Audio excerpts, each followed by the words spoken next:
कौवा और दुष्ट सांप। एक बार की बात है, एक जंगल में किसी पेड़ पर कौवे का एक जोड़ा रहता था। वो दोनों खुशी खुशी उस पेड़ पर जीवन बसर कर रहे थे। एक दिन उनकी इस खुशी को एक सांप की नजर लग गई। जिस पेड़ पर कौवे का घोंसला था, उसी पेड़ के नीचे बिल में सांप रहने लगा। जब भी कौवे का जोड़ा दाना चुगने के लिए जाता तो सांप उनके अंडों को खा जाता था, और जब वो वापस आते तो उन्हें घोंसला खाली मिलता था। लेकिन उन्हें पता नहीं चल पा रहा था कि अंडे कौन ले जाता है। इस प्रकार से कई दिन निकल गए। एक दिन कौवे का जोड़ा दाना चुगकर जल्दी आ गया तो उन्होंने देखा कि उनके अंडों को बिल में रहने वाला एक सांप खा रहा है। इसके बाद उन्होंने पेड़ पर किसी ऊंचे स्थान पर छुपकर अपना घोंसला बना लिया। सांप ने देखा कि कौवे का जोड़ा पहले वाले स्थान को छोड़कर चला गया है, लेकिन शाम होते ही दोनों वापस पेड़ पर आ जाते हैं। इस प्रकार कई दिन निकल गए। कौवे के अंडों में से बच्चे निकल आए और वो बड़े होने लगे। एक दिन सांप को उनके नए घोंसले का पता चल गया और वह कौवे के जाने का इंतजार करने लगा। जैसे कौवे घोंसला छोड़कर गए,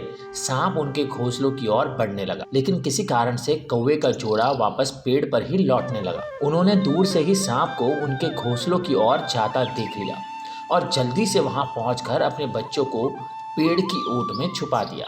सांप ने देखा कि घोंसला खाली है तो वह कौवों की चाल समझ गया और वापस बिल में जाकर सही मौके का इंतजार करने लगा। इसी बीच कौवे ने सांप से पीछा छुड़ाने के लिए एक योजना बनाई। कौवा उड़कर जंगल के बाहर बने एक राज्य में चला गया। वहाँ एक सुंदर महल था। महल में राजकुमारी अपनी सहेलियों के साथ खेल रही थी। कौवा उनके गले में से मोतियों का हार लेकर उड़ गया। सभी ने शोर मचाया तो पहरेदार हार लेने के लिए कौवे का पीछा करने लगे।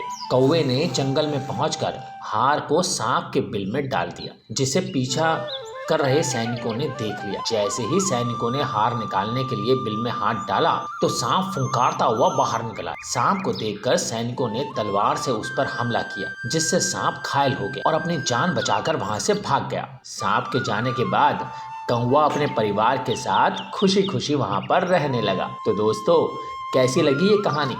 और ये कहानी हमें क्या सिखाती है? ये कहानी हमें सिखाती है कि कभी भी निर्बल का फायदा नहीं उठाना चाहिए, साथ ही मुसीबत में समझदारी से काम लेना चाहिए।